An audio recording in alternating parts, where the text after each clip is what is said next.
अस्सलाम वालेकुम। कैसे हैं आप सब? उम्मीद करती हूँ खैरियत से होंगे। तो जी आज हम sub inspector PS14 open marriages की जॉब्स इसके बारे में बात करेंगे। ठीक है, ये पंजाब पुलिस डिपार्टमेंट की जो जॉब्स हैं और इसमें काफ़ी सारे जो डिफरेंट रीजन के हिसाब से डिफरेंट पोस्ट हैं। ठीक है, उनकी जो तादाद है पोस्ट की वो भी डिफरेंट है। तो आप ध्यान से कंप्लीट वीडियो जो है इसको सुने तसल्ली से, इसके बारे में सुन लें सारी डिटेल्स को, ईच एंड एवरीथिंग, ताकि आपको पता चल जाए और आपको फिर कन्फ्यूजन ना रहे और आपको फिर बार बार पूछना भी ना पड़े। ठीक है। अच्छा, सबसे पहले हम देख लेते हैं कि एक तो ये रेगुलर जॉब्स हैं, दूसरा ये कि आपको सबसे पहले लाहौर की बता देती हूँ। लाहौर में 29 पोस्ट हैं। ठीक है, और ओपन मेरिट पे 24 हैं, जिसमें से मिनॉरिटी का जो कोटा है वो 1 है और फीमेल्स का इसके अंदर 4 है। ठीक है। अच्छा, अब उसके बाद इसकी क्वालिफ़िकेशन की तरफ आते हैं। तो ग्रेजुएट सेकंड डिवीजन और इक्विवेलेंट ग्रेड, ठीक है, from a recognised university and having following physical standards. ठीक है, आपकी हाइट जो है फॉर मेल आपकी 5'7" होनी चाहिए, फॉर फीमेल्स 5'2" होनी चाहिए। आपकी जो चेस्ट है वो 33 to 34 1/2 for male only. And visual standards, distant vision आपका जो आइज़ का जो स्टैंडर्ड होना चाहिए साइड का 6'9" इन आइज़ विद और without glasses and near vision not least than J1। ठीक है, ये जो है इसका आपको पता ही होगा। उसके बाद आपकी आ जाती है मेल में एज आ जाती है। एज जो है 20-25 ईयर्स है। ठीक है, फीमेल्स में 20-25 ईयर्स। ठीक है, यानी कि इससे ज़्यादा नहीं। No age relaxation shall be given, कोई भी एज रिलैक्सेशन आपको नहीं दी जाएगी। सिर्फ आप 20 से 25 साल के जो मर्द और ख़वातीन जो हैं, जो लड़के लड़कियां हैं, वो इसमें सिर्फ 20 से 25 साल तक ही अप्लाई कर सकते हैं। उसके अलावा कोई इसमें अप्लाई नहीं कर सकता। जेंडर जो है मेल एंड फीमेल, ठीक है, सिर्फ।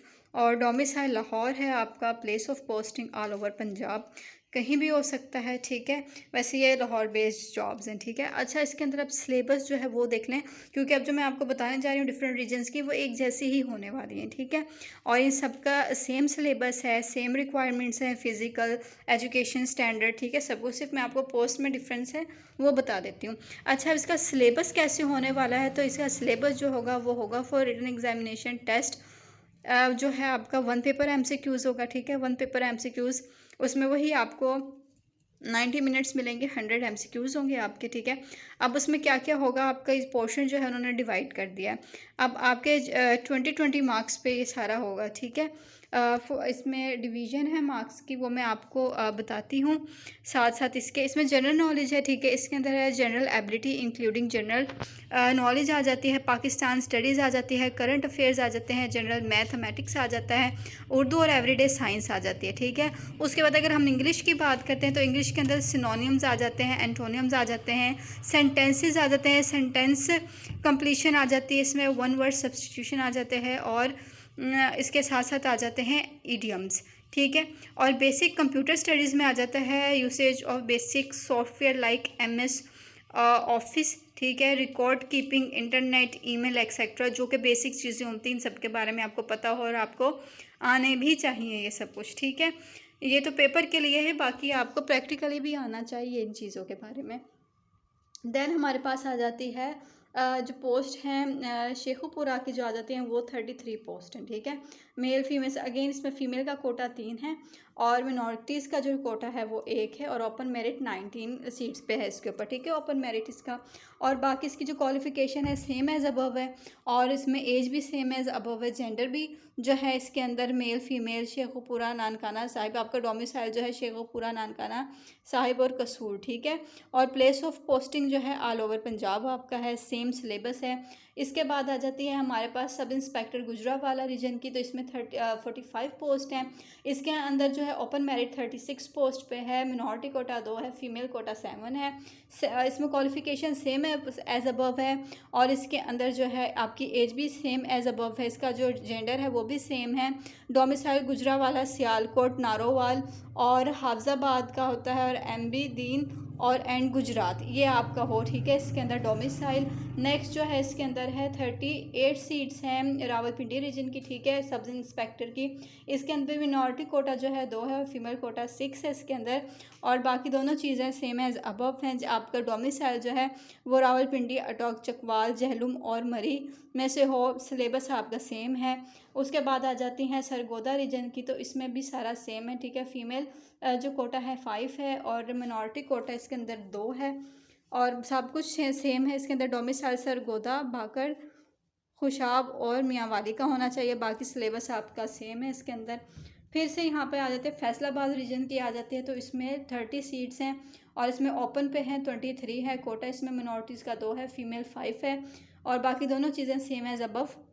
आपका जो डोमिसाइल है वो फैसलाबाद, टीटी सिंह, जंग और चिनोट जो है यहाँ का होना चाहिए। बाकी सिलेबस सेम एज अबव ठीक थे। अब उसके बाद है 33 जो पोस्ट हैं सब इंस्पेक्टर की साहिवाल रीजन की हैं। इसके अंदर है मिनॉरिटी ओपन मेरिट 19 पे है, मिनॉरिटी कोटा 1 है, फीमेल जो है वो कोटा 3 है और उसके बाद सेम एज अबव है आपका सारा कुछ दोनों चीज़ों में। और जो आपका जो डोमिसाइल है साहिवाल, पाकपतन और उकाड़ा का होना चाहिए। बाकी सेम आपकी जो है सिलेबस सेम है, इसमें 1 पेपर MCQs है। उसके बाद है मुल्तान रीजन का है, इसके अंदर भी सेम है। इसमें 30 पोस्ट हैं सब इंस्पेक्टर की और इसके अंदर जो मिनॉरिटी कोटा है 2 है, फीमेल कोटा 5 है इसके अंदर, ठीक है। और बाकी सब कुछ सेम एज अबव है और आपका मुल्तान का होना चाहिए डोमिसाइल खानेवाल, लोधना और विहारी, ठीक है। बाकी सब कुछ सेम है। उसके बाद आपका आ जाता है भावलपुर रीजन का आता है, इसमें 33 पोस्ट है, मिनॉरिटी कोटा 1 है, फीमेल कोटा 3 है, सेम एज अबव है। ओपन मेरिट पे 19 सीट्स हैं, सेम एज अबव आपका डोमिसाइल भावलपुर, भावलनगर, यही मियार खान का होना चाहिए, सेम एज अबव आपका सिलेबस है।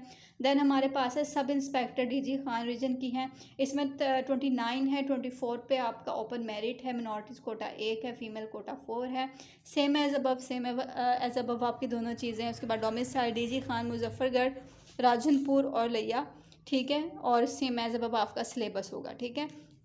तो होपफुली ये चीज़ें जो हैं आपकी समझ में आ गई हैं कि आपका 1 पेपर MCQs होना है, उसके अंदर डिवीज़न जो है आपकी वो अलग तरह से, ठीक है। इसके अंदर सारी चीज़ों की 20 जो मार्क्स हैं आपके कंप्यूटर और इंग्लिश में होंगे और बाकी इसके अलावा जो बचते हैं आपके, ठीक है, वो सारे जो जनरल नॉलेज में इंक्लूड हो जाएंगे, जिसमें उर्दू, एवरीडे साइंस, मैथ्स और पाक स्टडीज़, डिफरेंट चीज़ें जो हैं वो आ रही हैं। उसके बाद आपको मैं बता देती हूँ, यहाँ पे इंस्ट्रक्शंस हैं, ठीक है, जॉब से रिलेटेड है। ये इंस्ट्रक्शन जो है ये आपको पता लाजमी होने चाहिए, क्योंकि विदाउट दीज इंस्ट्रक्शंस आप जो है कहीं ना कहीं गलती आपकी ना हो जाए इसके अंदर। जी, ये मेडिकल रिक्वायरमेंट्स हैं जो आपकी पूरी होनी चाहिए, ठीक है। मैं आपको एक दफ़ा पढ़ के सुना देती हूँ, आपको खुद भी पता होंगी, ठीक है।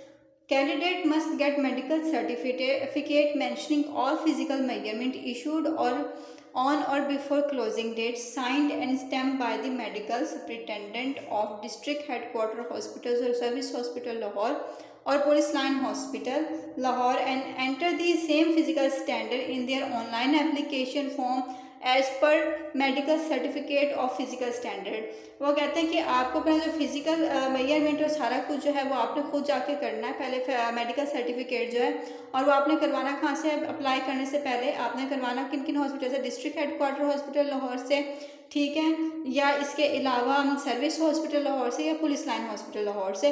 और फिर आपने अपने ऑनलाइन एप्लीकेशन में सारा कुछ मेंशन कर देना, ठीक है। However, medical fitness certificate issued within 3 months period to the closing date of the advertisement shall be acceptable, subject to the condition that the candidate fulfill all our requirements of physical standards prescribed for the post। वो कहते हैं अगर इस post की closing date से पहले भी 3 months तक आपके पास पहले से मौजूद है और अगर उसमें वो सारी रिक्वायरमेंट्स हैं तो भी वो एक्सेप्टेबल है इन्हीं हॉस्पिटल से, ठीक है। Medical certificate issue after the closing date shall not be acceptable in any case.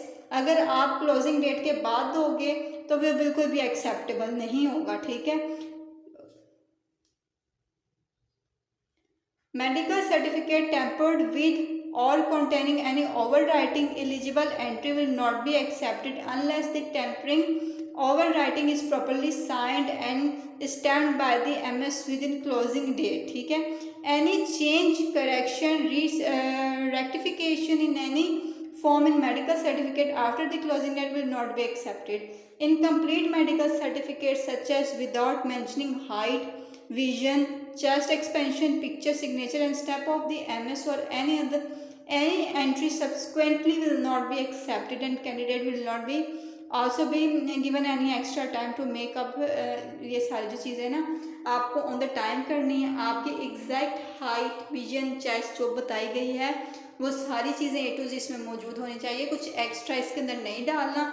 अगर कोई एक्स्ट्रा चीज़ मौजूद भी है आपके मेडिकल सर्टिफिकेट में तो वो जो है वो अप्रूव्ड होनी चाहिए, वो स्टैम्प्ड होनी चाहिए। Medical certificate issued from government tehsil hospital, private hospital will not be acceptable at all.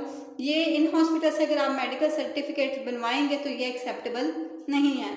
Chest expansion less than 1.5 is not acceptable, such as if a candidate has unexpanded chest 38 and expanded chest 39, it will not meet with the requirements of eligibility and to be rejected unless he possess the chest standard as an expanded 38 and expanded by 1 inches will become 39. Resultantly, he possessed expansion and will be held eligible with regarded to chest standard as per advertised service rules। तो वो कहते हैं कि आपकी A to Z जो सारी चीज़ें ना इसके अंदर होनी चाहिए, ठीक है। इसके अलावा आपकी कोई एक्स्ट्रा वो चीज़ों को एक्सेप्टेबल नहीं किया जाएगा। Medical certificate issued on OPD slip is not acceptable. अगर मेडिकल सर्टिफिकेट इशूड किया जाएगा ना OPD स्लिप के ऊपर, वो भी एक्सेप्टेबल नहीं है। Medical certificate issued only on the format of PPSC will be acceptable which is available on PPSC website www.ppsc.gov.pk। ठीक है, कहते हैं किसी और चीज़ पे अगर आप OPD स्लिप पे अपना मेडिकल सर्टिफिकेट करवाएंगे तो ये नहीं होगा, आपको PPSC वाले ही फॉर्मेट पे करवाना होगा जो आप उसकी साइट से डाउनलोड कर सकते हैं PPSC की। इंपॉर्टेंट नोट्स यहाँ पे ये हैं, no relaxation in age, general age relaxation कोई भी नहीं होगी। एजुकेशन और physical standard shall be allowed, ठीक है, एजुकेशन और physical standard shall be allowed. Punjab civil servant requirement relaxation in upper age limit rules 1976 are not applicable for this post। ठीक है, the candidate who qualify in the test and will be recommended for appointment, they will have to appear for such medical examination and meet the such conditions for appointment other than the above as prescribed by the government। कहते हैं कि जो select हो जाएंगे उसके बाद उनको बुलाया जाएगा एग्जामिनेशन के लिए कि सारा कुछ ठीक है वैसे ही है जो आपका मेंशन है, ठीक है। Change in the priority selection of examination centre after the fixation और written test shall not be allowed. कहते हैं एक दफ़ा आप जो सेंटर कर लिया वो कर लिया, उसके बाद चेंज अलाउ नहीं होगा। The candidate who will qualify the written test में have to undergo written physical assessment and viva voce. कहते हैं जो क्वालिफाई कर लेंगे रिटन टेस्ट को उसके बाद जो है वो साइकोलॉजिकल असेसमेंट और जो वाइवा वॉइस होगी ना उसके लिए भी उनको करना पड़ेगा, ठीक है। तो आई होप सो कि ये जो जॉब्स हैं आपके लिए हेल्पफुल रहेगी इसकी इंफॉर्मेशन। तो आप ये इसकी जो लास्ट डेट है वो आई थिंक 2 अक्टूबर है, तो आप उससे पहले सारा कुछ जो है वो कंप्लीट कर लें, ठीक है। जितने भी रीजन्स के लोग हैं जो इसके अंदर अप्लाई करना चाहते हैं, मेल फीमेल्स, ठीक है, लास्ट तक ना जाए क्योंकि इन कामों में बहुत टाइम लगता है, बहुत देर लगती है। तो आप पहले से बी प्रिपेयर, ठीक है, और अभी सारा कुछ कंप्लीट कर लें, एप्लीकेशन वगैरह फॉर्म वगैरह सब कुछ फिल करवा लें, सर्टिफिकेट A to Z, ताकि एंड टाइम पे आपको प्रॉब्लम ना हो। क्योंकि आज 24 है सितंबर की और 2 अक्टूबर जो है वो इसकी लास्ट डेट है, ठीक है, क्लोजिंग डेट है। तो उससे पहले करें और आई होप से वीडियो आपके लिए हेल्पफुल रहेगी। मिलते हैं नेक्स्ट वीडियो में, तब तक के लिए हाफिज़।